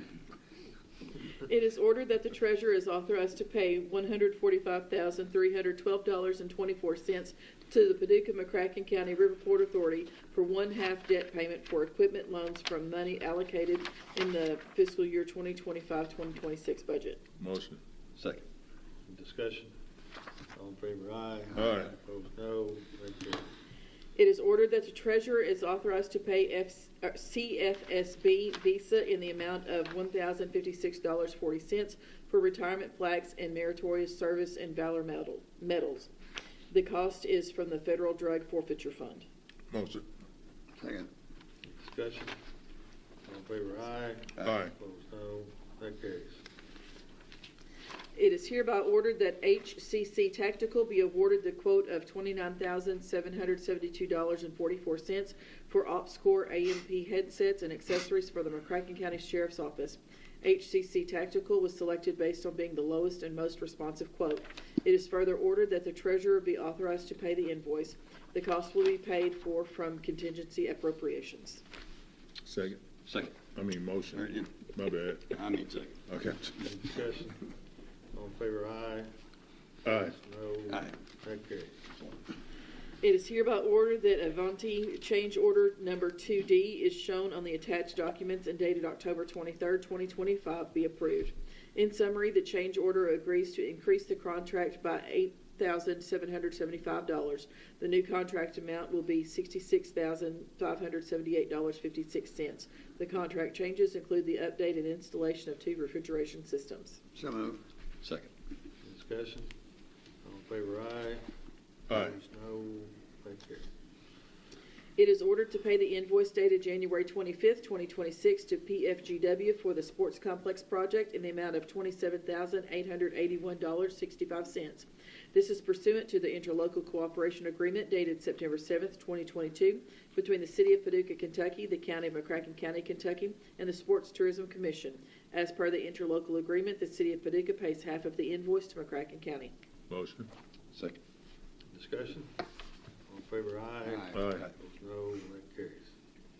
It is ordered to pay the invoice dated January 12th, 2026 to BFW for the Sports Complex project in the amount of $10,281.85. This is pursuant to the interlocal cooperation agreement dated September 7th, 2022 between the City of Paducah, Kentucky, the County of McCracken County, Kentucky, and the Sports Tourism Commission. As per their interlocal agreement, the City of Paducah pays half of the invoice to McCracken County. Motion. Second. Second. Any discussion? All in favor, aye. Aye. Opposed, no. That carries. It is ordered to pay the invoice dated January 12th, 2026 to PYT Sports Incorporated for the Sports Complex project in the amount of $36,623. This is pursuant to the interlocal cooperation agreement dated September 7th, 2022 between the City of Paducah, Kentucky, the County of McCracken County, Kentucky, and the Sports Tourism Commission. As per the interlocal agreement, the City of Paducah pays half of the invoice to McCracken County. So moved. Second. So what's PYT? What part is this? I'm sorry? What part is PYT Sports? PYT Sports, they're supplying all the helmets and back combos, back racks, everything for inside the dugouts of the sports bar. Okay. All in favor, aye. Aye. Aye. Opposed, no. That carries. It is hereby ordered that pursuant to Section 2.2C of the Interlocal Cooperation Agreement by and between the McCracken County Fiscal Court, the City of Paducah, and the Sports Tourism Commission dated the 7th day of September 2022, the Treasurer is authorized to equally distribute $1,263,409.29 from the Transient Room Tax Fund for the respective debt payments of the City and County, same being the January 2026 fund balance resulting from 80% of the Sports Tourism Commission's transient room tax funds dedicated to debt. The City of Paducah will be allocated 50% of the accumulated January fund balance of $631,704.64 and an equal 50% of $631,704.65 is hereby authorized to transfer by the Treasurer from the Transient Room Tax Fund to the county's debt service fund. So moved. Second. So is this the first time? This is our second time we've done it. So the second year we've done this. So this is basically taking 80% of what we collected as the county transient room tax, and we're 80% of sports tourism. the sports tourism, which is the county CBB. And as a part of the deal, we agreed that 80% would go to the debt service, and the city has half of the debt service, so that's why we're giving the city half of the money so they can use the money for their debt service. Right. This is just the first part. Yeah. Does this fully cover the debt payment? No.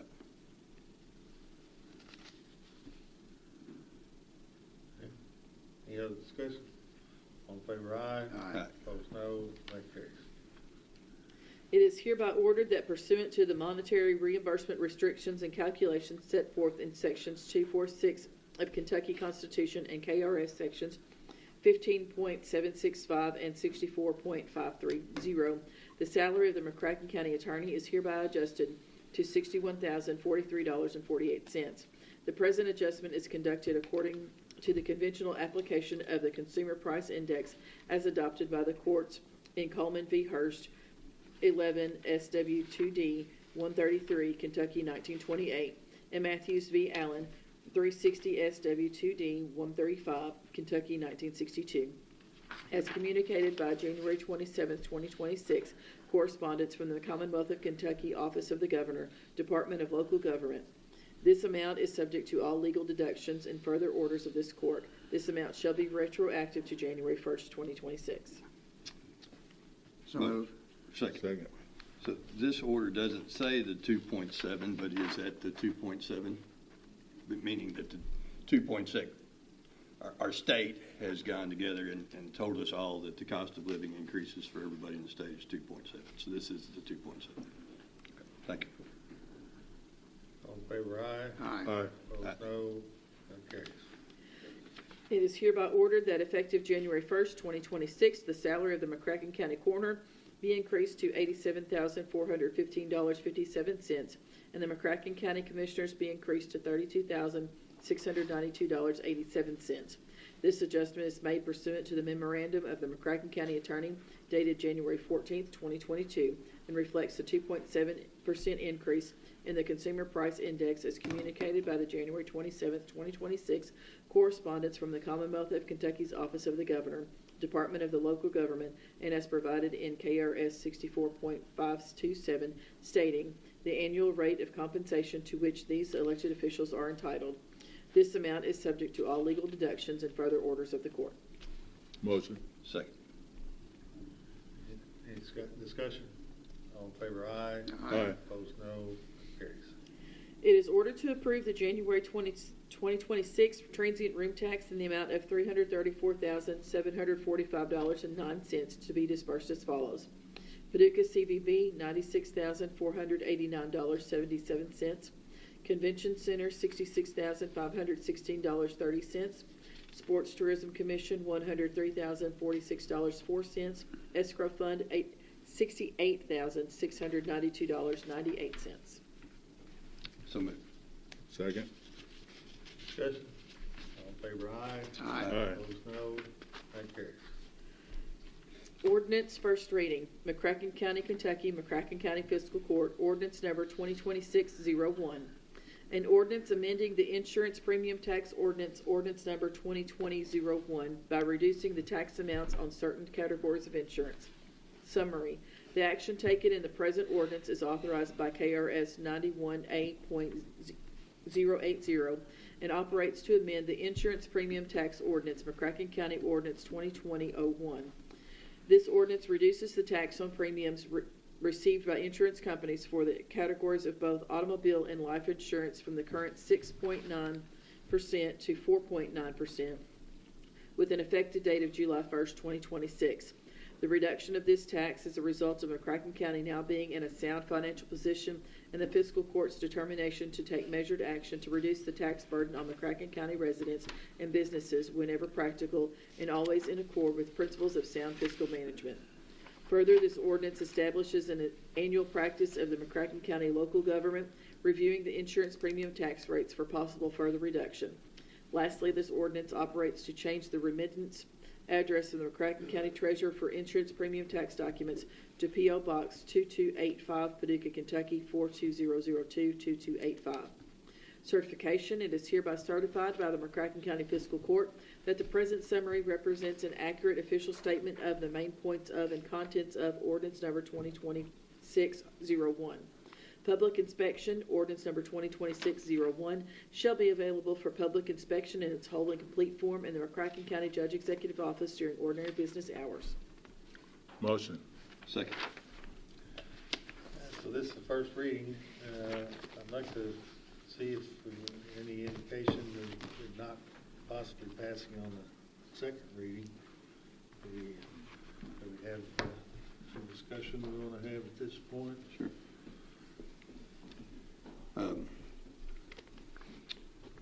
Well, I think it originally and have previously been an advocate of making the house insurance premium lower than the car insurance premium, and that's the way it's been for the last 7 years.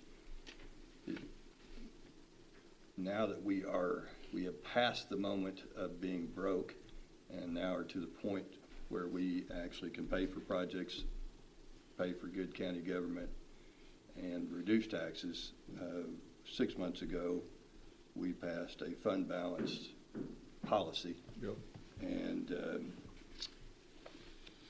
it will be difficult on future county administrations to do that math if all of the rates are different like we made them.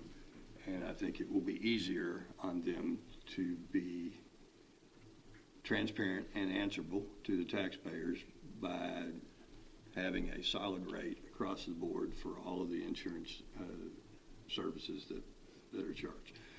I think it is important to note our highest tax on this service has been 6.9. Hadn't been 7.5.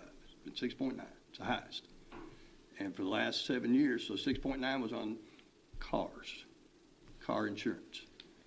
Generally, it was 4.9. Well, it was not generally. It was 4.9 on a house. Been no tax at 7.5. The city's tax is 6.9 on everything, and you and I, right? We ain't getting tax cut. We live in the city, so right. we pay the city tax on the insurance premium. But so this will take it all down to 4.9, and I think it will make it easier to adjust the income and keep the expenses of the county where it needs to be, so that we have good county government. So I'll be supportive. Any other comments? No. I think it's a responsible thing to do. I think there's different scenarios we could have tried, but I think reducing this tax by the auto tax, it will probably affect every taxpayer in the county. Most have 1 or 2 cars. Will help them. It'd be a reduction, I think, of 28.9% in that tax. I think that's pretty significant. So I think it's a good first step, but hopefully will be more decreases in future years. Well, I think. I'm sorry. No, I think when you guys took office way back in the broke days, and you had to make some moves to just do what you had to do. I think it's a testament to understanding that, if now I wasn't in the room, but I would think this conversation at that point was, well, maybe we'll get to a point where we can cut some taxes here, and today's that day. This is when it is. So hats off to you guys for biting that bullet back then, but this is the other side of it. So I can support that.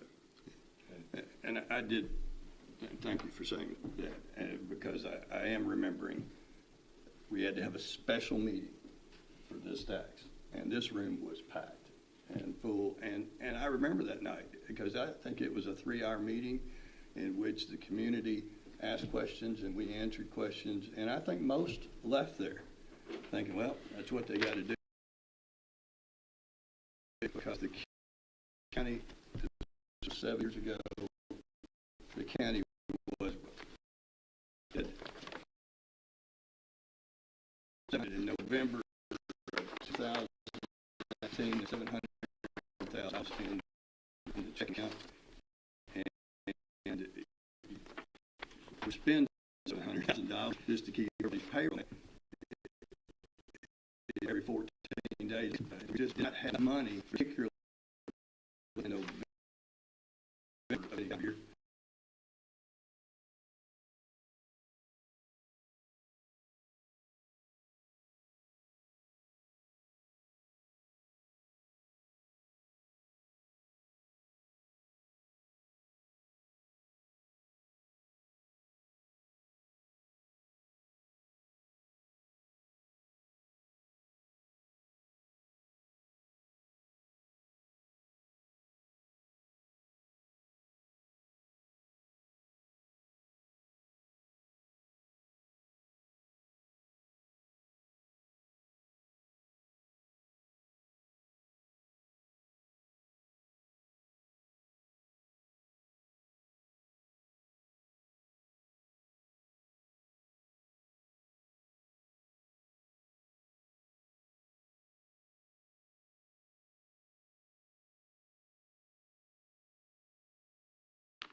I mean, it was around, and in Canada, kind of and then you started getting rich for a little while. Everybody pays their property tax, so but it was going to about 18 to 24 months. So really, yeah. We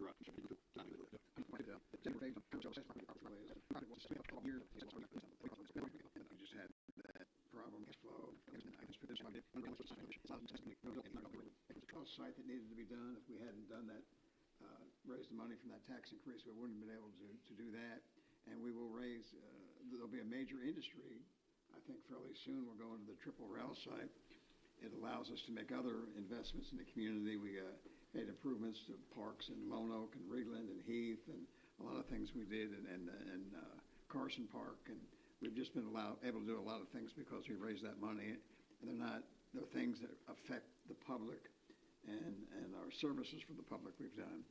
It enabled us to increase about 4 or 5 years ago the salaries of the sheriff's office, I think, by 20%. We need to do something more because it's hard to catch up. We didn't even catch up when we did a 20% increase, and this will enable us to do even more of an increase over the next few months when we do the budget. So, again, I think it's responsible to decrease it. Hopefully, as the economic development comes in, we can decrease it more next year. You make a good point, Bill. If we hadn't taken that vote when they came to look at us for half of a $6 million, our part of an airport grant, we had to come up with $3 million. If we hadn't done that tax back then, we would have sat there and twiddled our thumbs, and we would either had to just borrow and put it on a credit card or just not participate. We were able to participate. Same answer to the 911 system upgrades. It was important, and I know our meeting's been long, but I think one more point too. I think that I didn't realize at the time that our credit rating had been reduced significantly, that we were on kind of a watch list. And I didn't know this, but I've talked to economic development people, and when a company looks at the community, they will look at the county and city's credit rating to see how it is. And if they have a low credit rating, they're reluctant to come to a community because that means we haven't been progressive, and that it could mean if they come here, it will increase taxes in the future. So making those changes made our credit rating favorable, and probably the most favorable it has ever been. So I think it was important for that reason too, and that's why some of these companies are looking at McCracken County, because we made those changes and have a favorable credit rating. And again, that's something that's you don't think of, but that was an issue too. It was important to deal with. Well, we about flogged that horse to death. Yeah, I did. I want to take one more little swipe. So, to be a responsible government, it's necessary that we create revenue. And of course, the only way we create revenue is through taxation. We don't sell anything. We don't build anything. That's the way government is. So we take in tax revenue with the idea that we need to determine how much tax revenue to provide what level of services we want and the community wants us to provide, plus have some bank account, some reserve. That's about as simple as it is. We got in that pinch where we were failing. Well, we weren't. Before us, they were. We inherited. It might not have been your fault, but it was your problem. Yeah. Well, and so when we created this insurance tax, it was all along with the intent that our first opportunity to decrease taxes once we get revenue up and get our feet up under us and we're financially stable is to start to reduce these taxes. And so tonight is that start. And so, I hear people say, "I'll believe you're going to reduce taxes when I see it." Well, open your eyes. Here it is. Well, we're not in the second reading, but that's going to go through. That's why we're having this conversation now, to make sure that it does. The other thing is, as you say, there is no 7.5% insurance tax. Never has been. There's an ad in social media says on a fellow saying we got to undo this 7.5% tax. Is no such animal, and so we're reducing this 2 6.9s to 4.9 to make it the same across the board. It's a significant reduction, but it's only the beginning. And as, like you say, Bill, the economic development that's coming through, when I first started this meeting talking about the billions of dollars of infrastructure build out, the thousands of construction jobs, the revenue we'll get off of all those things, we are going to be, I think, easily capable of far more cuts in the taxation, take it off of our residents' backs and put it on the development that are happening here. They're making big money, and we're going to get our share of that to support the community. And so it's rewarding. It's what this. It's one of the best things I think that we have done, is to take that load off the community and to know that we can continue to provide not only, I think, same level of service, but greater service and greater salaries to, that's the other thing, increasing the sheriff's salary and other positions, not just the sheriff's salary. We want to reward our people. Our people are our greatest asset, our employees, and we're going to reward them for the good job that they do so that we can keep them. And we've made good progress with the Sheriff's Department. We're going to continue to do that, and at the same time we can reduce taxes. So it's thoughtful, it's wise, it's fiscally responsible, and I'm proud of you guys being on board with doing that, and it's going to make us into such a more strong community and lower taxes still. So it's a win all the way around for the entire community. For those, there is one more point. One more swipe. Well, because it's important to know why now. Well, why now? Well, because there are two seasons that you can do this. It's kind of like deer season, duck season. The property tax season is in October, and insurance premium tax season is in February and March. Those are the windows that the statute says that we as a fiscal court can do them. And that brings me to my next point. So I think the statute says not only do we have to pass this twice in 2 meetings before March 22nd, but we have to notify the Department of Insurance. And we've not, because we've not done this before, we've not had to notify them. So I guess I'm looking over there at the person that calendars things. We don't want to accidentally pass this and forget to notify them.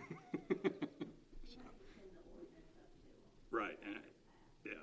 I think the statute says, it gives some precise ways that you actually serve that. So there's always a Whipple effect. Yeah. All right. Any other discussion? All right. That's our first reading then. We do have an executive session.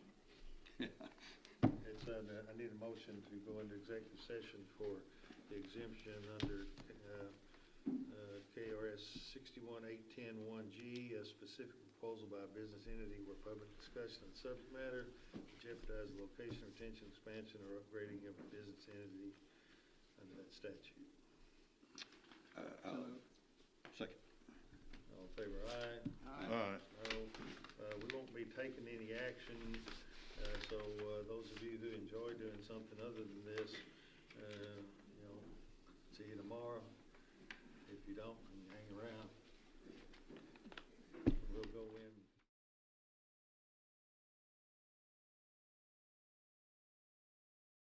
I'll do the motion to adjourn. Second. Oh, yeah, okay. Thank you. That way we can go home. Y'all got to stay.